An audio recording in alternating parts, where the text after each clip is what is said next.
C'est la Normandie. Et on aime les calories. Entre Lévire et Isigny, on est servi. Le beurre, la crème fraîche aussi, le fromage ou encore la crème chantilly.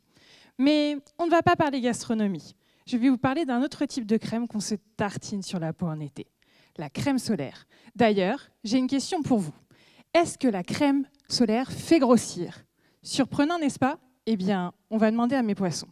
La crème solaire, on en utilise de plus en plus. Et l'un des ingrédients clés, ce sont les filtres UV pour éviter de terminer en écrevisse ébouillantée. Et le filtre UV le plus répandu, c'est le benzophénone 3. Vous le connaissez. Tous les étés, vous en entendez parler au JT. Il est accusé de faire blanchir les coraux, mais pas seulement. On le retrouve dans de nombreux organes de nos poissons, et notamment le foie. Et là, ça pose problème, parce que le foie, pour nous, comme pour les poissons, c'est notre garde-manger. Et il stocke deux types d'énergie. La première, les énergies rapides, les glucides, qui servent pour faire du sprint, et chez les poissons, ça serait attraper une proie. La seconde, les énergies lentes, les lipides, qui servent pour faire des randonnées.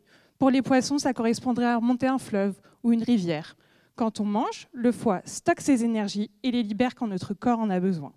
Le but de ma thèse, c'est de déterminer l'impact du benzophénone 3 sur le métabolisme du foie de mes poissons. Et mes poissons, on les retrouve partout. Au nord, dans la Manche, où ils sont appelés bar européens, et au sud, dans la Méditerranée, où ils sont appelés loups. C'est comme le pain au chocolat et la chocolatine. Chacun sa team.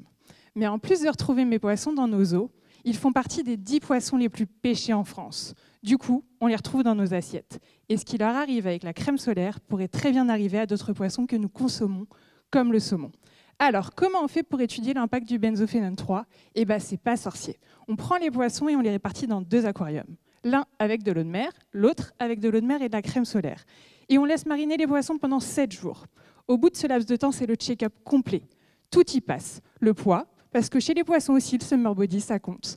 La taille, parce que la crème solaire peut impacter leur croissance. Prise de sang, ils pourraient avoir du diabète ou du cholestérol. Test de comportement, ça peut les avoir stressés.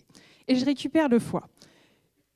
Et là, je me suis rendu compte que les poissons exposés à la crème solaire avaient une concentration en lipides plus importante, c'est-à-dire qu'ils étaient plus gras. J'ai donc voulu savoir à quoi était due cette concentration. Est-ce que c'était des lipides plus gros ou plus nombreux? Pour ça, j'ai pris le foie, je l'ai coupé, je l'ai coloré, comme ferait un pâtissier avec un gâteau, et j'ai vu que les lipides étaient plus nombreux.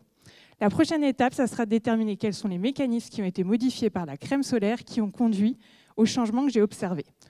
Du coup, si vous posez la question à mes poissons, oui, la crème solaire, ça fait grossir. Mais bon, des poissons plus gros, ça peut être une bonne nouvelle pour nous. Ça en fait plus dans nos assiettes.